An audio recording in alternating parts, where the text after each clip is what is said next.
Hola a todos.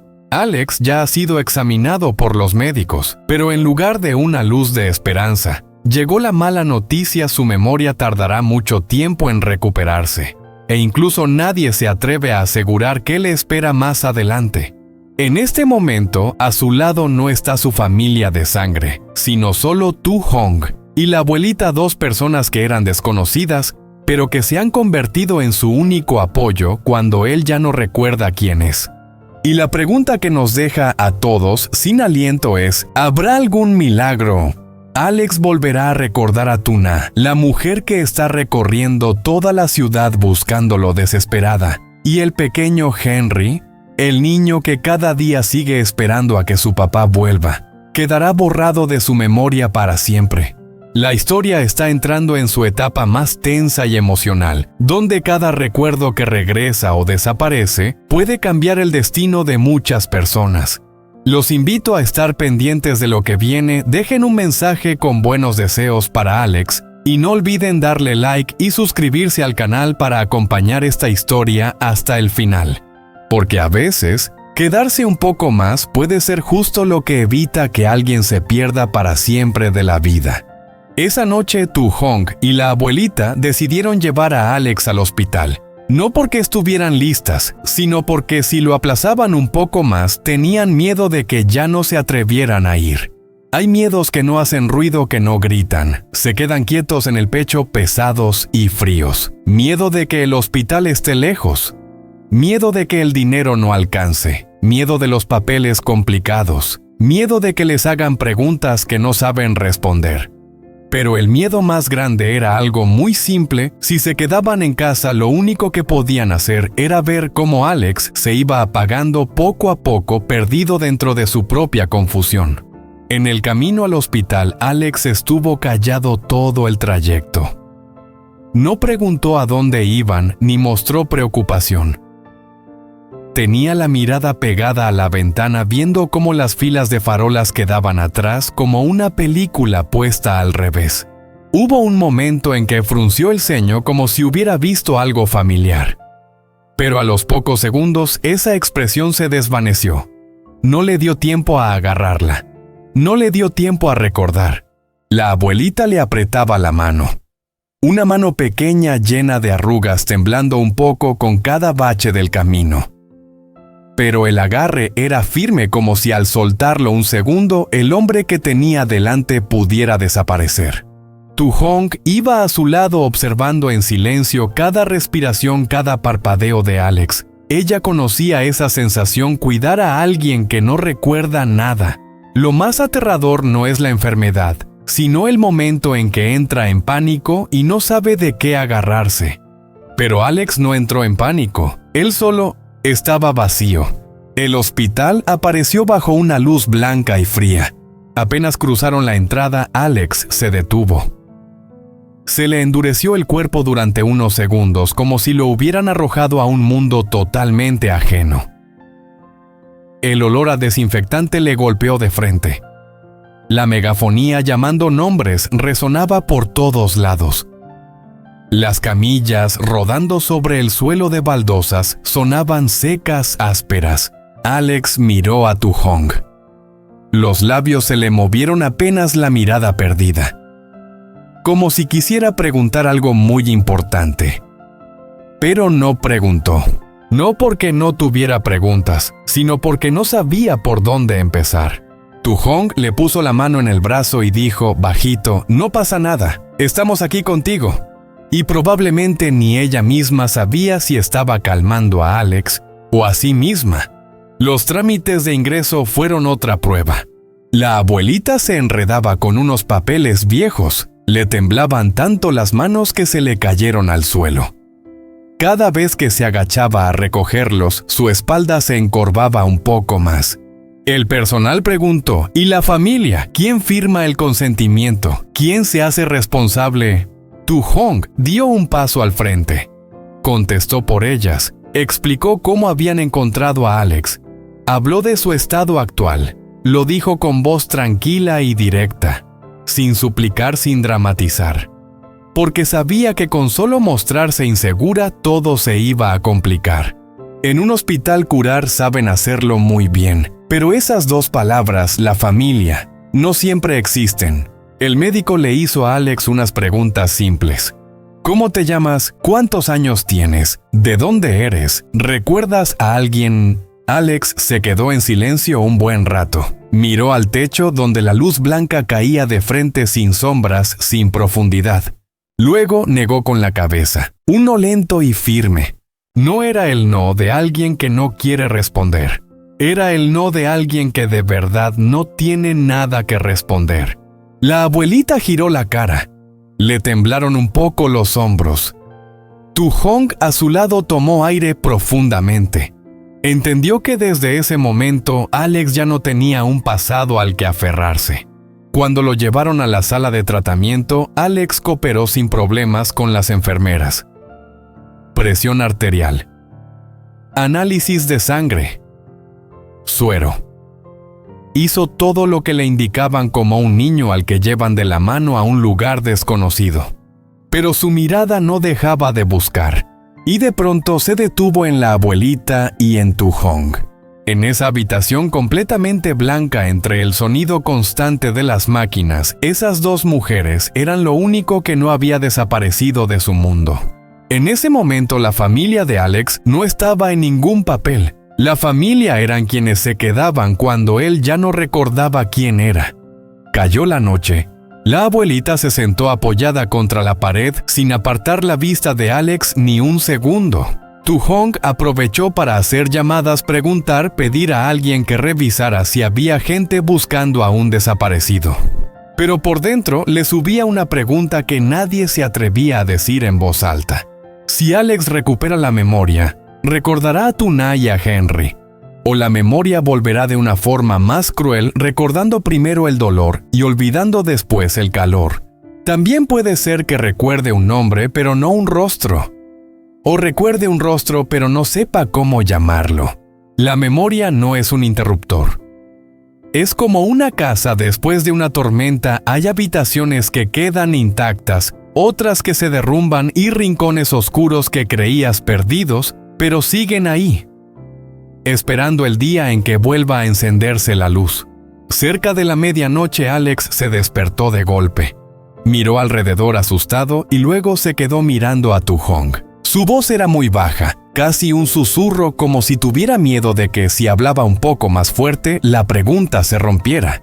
«Tú eres mi familia».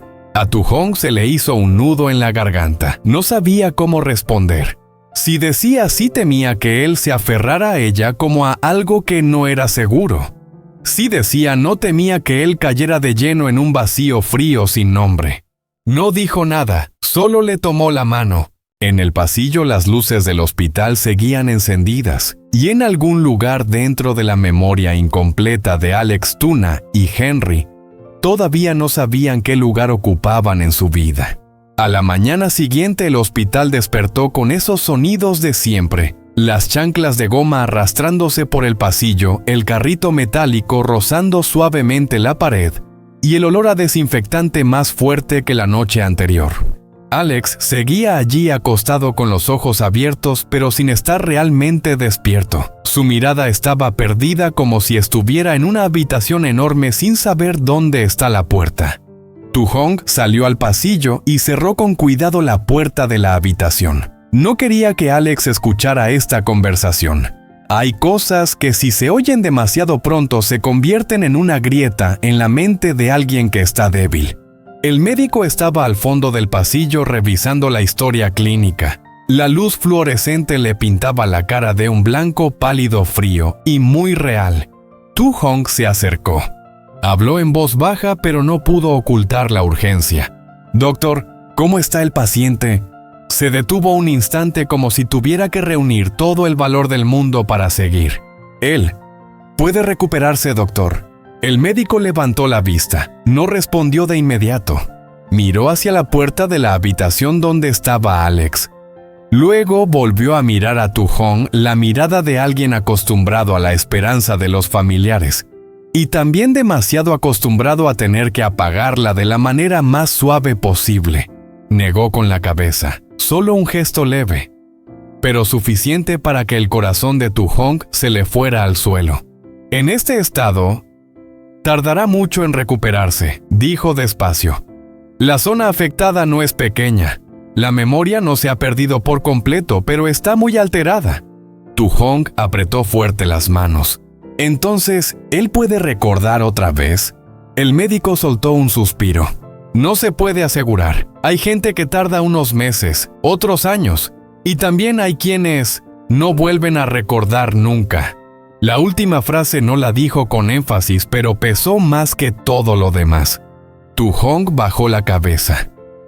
En ese instante no sabía si estaba triste por Alex o por las personas que allá afuera estaban esperando ser recordadas.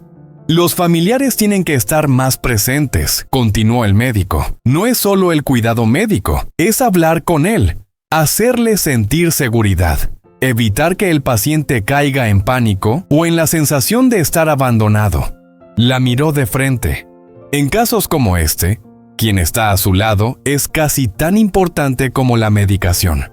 Tu Hong asintió. Sí, entiendo. Pero en realidad entendía mucho más que eso. Entendía que desde ese momento Alex no solo necesitaba tratamiento, necesitaba un apoyo para poder seguir viviendo. Y ese apoyo iba a caer sobre sus hombros y los de la abuelita. Cuando volvió a la habitación, Alex estaba sentado apoyado en la almohada con la mirada fija en la puerta, como si estuviera seguro de que ella iba a regresar. Al verla entrar, soltó un suspiro muy leve. Un reflejo involuntario, pero lo suficiente como para que a ella se le encogiera el corazón. Tu Hong arrastró una silla y se sentó junto a la cama. Alex la miró un buen rato y preguntó con la voz lenta y cuidadosa: ¿Qué dijeron sobre mí? Tu Hong se quedó callada unos segundos. Hay verdades que no conviene mentir, pero tampoco conviene decirlas completas. Al final solo respondió: dijeron que necesitas tiempo. Alex asintió. No pareció decepcionado, no pareció asustado, como si ya estuviera acostumbrado a no saber quién era. Miró sus manos, las giró una y otra vez y preguntó en un susurro: ¿yo? Antes tenía a alguien. Esa pregunta le hizo un nudo en la garganta a Tu Hong. Claro que sí. Tenía a una mujer llamada Tu Na. Tenía a un niño llamado Henry. Tenía una vida que alguna vez fue cálida. Pero ahora todo eso estaba en algún lugar, al que él mismo no podía llegar. No respondió de inmediato. Solo le tomó la mano y dijo bajito: «Por ahora, nos tienes a nosotras». Alex la miró. La expresión se le suavizó. «Entonces, no te vayas, ¿sí?». Una frase muy ligera, pero pesada como un ruego. En el pasillo la abuelita estaba apoyada contra la pared y alcanzó a escuchar un par de palabras. No preguntó nada. Solo juntó las manos frente al pecho moviendo los labios como si estuviera rezando. Porque ella lo entendía. Recuerde o no recuerde Alex, a partir de hoy ya no hay vuelta atrás como antes. Y en algún lugar dentro de esa memoria dormida de Alex, el nombre de Tu Na y la voz llamando Henry. Todavía no saben cuándo van a despertar, o si despertarán a tiempo antes de que sea demasiado tarde. Mientras Alex estaba acostado bajo la luz blanca del hospital en otro lugar, Tu Na seguía buscándolo. La búsqueda empezó muy temprano, sin alboroto, sin una esperanza clara. Solo una mujer convencida de algo: si ella no salía a buscarlo, nadie lo haría. Tu Na y la señora Min fueron a denunciar la desaparición a la policía desde el primer día. Se abrió un expediente, se anotó el nombre y se adjuntó una foto vieja, una foto de Alex bajo el sol, con un rostro tan sereno que nadie imaginaría que era alguien capaz de desaparecer sin dejar rastro. El agente preguntó con mucho detalle: ¿desde cuándo está desaparecido? ¿Qué ropa llevaba? ¿Hubo algún conflicto antes de eso? Tu Na respondió una por una con una calma extraña. No lloró. No entró en pánico. Solo le temblaban las manos aferradas al borde de la mesa, como si al soltarse se fuera a derrumbar. La señora Min estaba sentada a su lado con la espalda recta, pero los hombros ya cargados. Una mujer que toda la vida había sabido cargar con todo. Y recién ahora entendía lo que era sentirse impotente cuando no sabes a dónde llevar ese peso. La policía dijo: "Nos pondremos en contacto cuando haya información". Una frase muy común y también muy vacía. Después de la comisaría vinieron días larguísimos. Tuna recorrió todas las calles por donde creía que Alex podría haber pasado, desde los callejones por los que él solía cortar camino hasta cafeterías antiguas, obras en construcción, terminales de buses llenas de gente y ruido. Llevaba una foto con las esquinas ya gastadas. Cada vez que se cruzaba con alguien preguntaba lo mismo con la misma voz: ¿ha visto a este hombre? Y la respuesta era igual en todas partes. Un gesto de negación. No lo he visto, no recuerdo. Algunos miraban la foto con atención y negaban. Otros apenas la miraban por compromiso. Y había quienes hasta suspiraban como si la desaparición de Alex fuera solo una tristeza más, una de tantas que ya no les alcanzaba el corazón para cargar. Cada no era un corte, no un dolor agudo, sino un dolor sordo largo que se queda. Hubo días en que Tuna caminó desde la mañana hasta la tarde, sin darse cuenta de que las suelas de los zapatos ya estaban gastadas. Se detuvo frente a una avenida llena de autos, mirando a la gente pasar, cada rostro con un lugar a donde volver. Solo Alex no. La señora Min muchas veces le tomaba la mano: "Vuelve a casa a descansar un poco, hija". Tuna negaba con la cabeza: "Sí me detengo. ¿Y si él está en algún lugar esperándome?". Esa frase dejaba a la señora Min sin respuesta. Porque ella lo entendía, esa mujer estaba caminando también por la parte que le faltaba a Alex. Caminaba para mantenerle un lugar en este mundo. En un mundo donde nadie había dicho oficialmente que él ya no estaba. Por la noche, al volver a casa, la habitación se sentía fría de lo vacía que estaba. Henry preguntaba a mamá: "¿Dónde está papá?". Tuna giraba la cara y fingía ordenar cosas. Papá se fue un poco lejos. Henry asentía. Los niños creen fácil, pero también sienten rápido. Esa noche, el niño abrazó fuerte una camiseta vieja de Alex y durmió a ratos inquieto. Tuna se sentó al lado de la cama, escuchando la respiración tranquila del niño, con el corazón como si alguien se lo estuviera apretando. Si Alex está en algún sitio, ¿sabrá que hay un niño esperándolo? Y así cada día. Tuna volvía a salir a la calle. Preguntaba, recibía negativas. No lo he visto. Esa frase se repetía tanto que terminó convirtiéndose en un eco dentro de su cabeza. A veces, con solo mirar los ojos de la persona frente a ella, ya sabía la respuesta, pero igual preguntaba. Porque no preguntar daba todavía más miedo. La señora Min se quedaba muchas veces parada en silencio mirando cómo su nuera se perdía al final del callejón, y entendía que esa búsqueda no era solo encontrar a una persona, era una lucha contra el tiempo. Cuanto más pasa, más fina se vuelve la esperanza. Pero detenerse es como soltar con las propias manos. Y en algún lugar bajo la luz blanca y fría del hospital, Alex estaba intentando recordar quién era. Sin saber que en otra parte de la ciudad una mujer recorría calles y calles repitiendo su nombre en silencio. Dos caminos de vida corriendo en paralelo. Con que se desvíen un poco más, todavía llegarán a encontrarse a tiempo